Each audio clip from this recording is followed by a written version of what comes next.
My name is Priyanka, SSR school 10th class. మనం ఎంత interest పెట్టి చదివినా కూడా నెగిటివ్ థింగ్స్ వస్తాయి కదా, అది పోవాలంటే ఏం చేయాలి? ఎంత ఇంట్రెస్ట్ పెట్టి చదివినా కూడా ఇంటి ఆలోచనలు కానీ ఏమైనా తిరుగుతాయి కదా, థింగ్స్ వస్తాయి కదా, వేరే వేరే థింగ్స్ వస్తాయి, ఫ్రెండ్స్ గొడవలు కానీ, మూవీస్ కానీ, ఫ్యామిలీ, ఇలాంటివి. చూడండి, ఎంత ఇంట్రెస్ట్ పెట్టి చదివినా కానీ మధ్యలో ఏవేవో ఆలోచనలు వస్తుంటాయి కదా, డీవియేట్ అయిపోతుంటాం కదా. ఎంత ఇంట్రెస్ట్గా చదివినా అక్కడ కాన్సన్ట్రేషన్ ఉండట్లేదు కదా, ఏమవుతుంది? డీవియేట్ అయిపోతున్నాం, ఏవో ఆలోచనలు వస్తున్నాయి. సినిమా గుర్తొస్తుంది, ఫ్రెండ్స్ గుర్తొస్తున్నారు, అమ్మ మాటలు గుర్తొస్తున్నాయి, అక్క ఏముంటుందో, టీవీలో ఏమొస్తుందో, ఏదో ఆలోచనలు వస్తున్నాయి కదా. అంటే మన ఆలోచన అక్కడ ఉండట్లే, ఎక్కడికే వెళ్ళిపోతుంది. అవునా? ఎంత ఇంట్రెస్ట్ పెట్టి చదివినా అలా అవుతుంది. ఏం చేయాలి? ఓకేనా? ఫస్ట్ విషయం ఏంటంటే ఇంట్రెస్ట్ పెట్టి చదవట్లేదు అని అర్థమైపోయింది. అక్కడ మన ఇంట్రెస్ట్ ఎక్కడో ఉంది, అక్కడికే వెళ్ళిపోతుంది ఆలోచన. ఓకేనా? మరొక విషయం చెప్తాను. మ్యాజిక్ ఒకటి ఇష్టం ద్వారా జరుగుతుంది, రెండోది భయం ద్వారా కూడా జరుగుతుంది. ఏంటిది చెప్పండి? మ్యాజిక్ అనేది ఇష్టం ద్వారా కూడా జరుగుతుంది, భయం ద్వారా కూడా జరుగుతుంది. మీకు బాగా ఇష్టం ఏంటిది? అది ర్యాంక్ రావాలి, మీకు బాగా ఇష్టం పేరు సంపాదించాలి, మీకు బాగా ఇష్టం ఇంత టార్గెట్ రీచ్ అవ్వాలి, మీకు బాగా ఇష్టం ఎగ్జామ్స్లో మంచిగా అపియర్ అవ్వాలి. ఆ ఇష్టం మిమ్మల్ని చదివే విధంగా చేస్తుంది. ఓకేనా? రెండోది భయం. రెండోది ఏంటిది? భయం. భయం వల్ల కూడా మిరాకిల్స్ జరుగుతాయి, భయం వల్ల కూడా రిజల్ట్స్ వస్తాయి. ఏంటిది అది? ఒకవేళ నేను చదవకపోతే, ఒకవేళ ఫెయిల్ అయిపోతే, అర్థమవుతుందా? అంటే నేను లాస్ అవుతానేమో, నేను అనుకున్నది రీచ్ అవ్వలేనేమో అన్న భయం. అర్థమవుతుందా? అంటే నేను లైట్గా తీసుకుంటే లాస్ అయిపోతాను.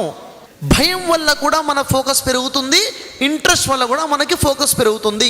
వింటున్నారమ్మా? ఇప్పుడు ఉదాహరణ చూడండి, మీకు కుట్టు మిషన్ తెలుసా? కుడుతుంటే సూది ఏమవుతుంది? వెళ్ళి హోల్లోకి వెళ్ళి ఖచ్చితంగా చూకుడుతుంది. దాంట్లో వేలు పెడితే మొత్తం ఏమవుతుంది? చూసుకోకుండా కొంచెం క్లాత్ కుడుతూ కొంచెం వేలు దాంట్లో వెళ్ళిపోయింది అనుకోండి, సూది దిగిపో. అలా ఎప్పుడన్నా ఎవరికైనా జరిగిందా? మీకు తెలిసిన వాళ్ళకి ఎవరికైనా సూది కుచ్చుకుందామా? జరిగింది. చాలా డేంజర్ కదా, చాలా బాధ ఉంటుంది. అయితే ఫర్ ఎగ్జాంపుల్ మిషన్ ఉందనుకోండి, అలాగే లైన్గా ఉన్నాయనుకోండి, అక్కడ ఉన్నటువంటి సూదులు ఇలా ప్లే అవుతూ ఉన్నాయి. మీకు ఒక వర్క్ ఇచ్చారు. ఏంటిది అది? అక్కడ మీరు వేళ్లతో మీరు వర్క్ చేయాలి. కొంచెం ఫోకస్ అటు ఇటు అయినా కానీ, కొంచెం వేలు కొంచెం అటు అయినా ఇటు అయినా కానీ సూదులు కుచ్చుకుంటాయి. అప్పుడు వేరే వేరే ఆలోచనలు వస్తాయా? అటు ఇటు వెళ్ళిపోతారా? ఏదో ఊహల్లో పడిపోతారా? ఎందుకని? భయం. అదే మీరు టీవీ చూస్తున్నారు 3 గంటలు, కదలకుండా మెదలకుండా, నీళ్ల కోసం కూడా తాగడానికి లేవకుండా సినిమా చూస్తూనే ఉన్నారు. చూసేటప్పుడు మీ తమ్ముడో, మీ అన్నయ్యనో, మీ అక్కనో అడ్డం వస్తే హే పక్కకి జరుగు అంటారు.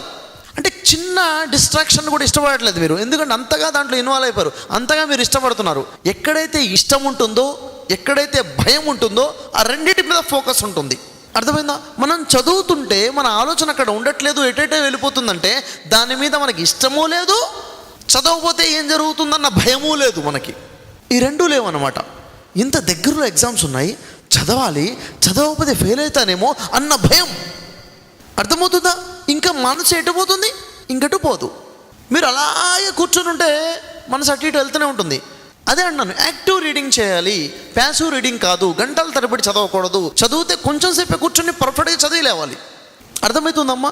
అంటే భయమైనా క్రియేట్ అవ్వాలి, ఇష్టమైనా క్రియేట్ అవ్వాలి. ఆ రెండులో ఏదో ఒకటి ఉన్నా చాలు. రెండు ఉంటే ఇంకా అమోఘం. అర్థమవుతుందా? ఇంకేమైనా క్వశ్చన్స్ ఉన్నాయమ్మా? Thank you very much. మీ అందరు కూడా ఎగ్జామ్స్ చాలా పర్ఫెక్ట్గా అపియర్ అవ్వాలని, చాలా పర్ఫెక్ట్గా అటెంప్ట్ చేయాలని, ప్రతి ఎగ్జామ్ కూడా అద్భుతంగా రాయాలని మనస్ఫూర్తిగా కోరుకుంటున్నాను.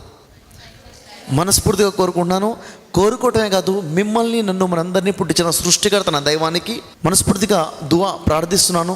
మీ అందరి లైఫ్లో మంచి గొప్ప రిజల్ట్ రావాలనేసి. ఏ విధంగా అయితే 10th ఎగ్జామ్ పాస్ అవుతారో, 10th ఎగ్జామ్లో మంచి సక్సెస్ అవుతారో, అదేవిధంగా మీ జీవితం అనే సక్సెస్ టెస్ట్లో కూడా సక్సెస్ అవ్వాలని మనస్ఫూర్తిగా కోరుకుంటున్నాను. ఓకేనా? చివరిగా ఒకటే నేను మీకు చెప్తున్నాను, ఎగ్జామ్స్లో పొరపాటున ఏదైనా జరిగినా జీవితంలో ఓడిపోయినట్లు కాదు. అది ఎగ్జామ్స్లో ఓడిపోతే జీవితంలో ఓడిపోయినట్లు కాదు. పొరపాటున ఎక్కడైనా అనుకున్న రిజల్ట్ రాకపోయినా బాధపడాల్సిన అవసరం లేదు అని చెప్తున్నాను. అక్కడ అదే జీవితం కాదు. అర్థమవుతుందా? అదే జీవితం కాదు. మీ ప్రతి ఒక్కళ్ళ లైఫ్లో ఏదో ప్రాబ్లం ఉంది. ఫైనాన్షియల్ ప్రాబ్లం కొంతమందికి ఉంది, మదర్ నుంచి కొంతమంది ప్రాబ్లం ఉంది, ఫాదర్ నుంచి ప్రాబ్లం ఉంది, కొంతమందికి డాడీయే లేకపోవచ్చు, కొంతమంది మమ్మీయే లేరేమో, కొంతమందికి ఇద్దరూ లేరేమో, ఒకళ్ళకేమో నాకు తమ్ముడు లేదన్న బాధ, నాకు అన్న లేడన్న బాధ, ఒక్కొక్కళ్ళకి ఏదో ప్రాబ్లం ఉండొచ్చు మీకు. ఓకేనా? దాని వైపు దృష్టి పెట్టబాకండి. ఏదైతే మీకు ఉందో దాని మీద దృష్టి పెట్టండి. ఓకేనమ్మా? మీరు మన దేశానికే గర్వకారణంగా, మన సమాజానికే గర్వకారణంగా, మీ తల్లిదండ్రుల కోసం మీరు గర్వకారణంగా నిలబడాలి.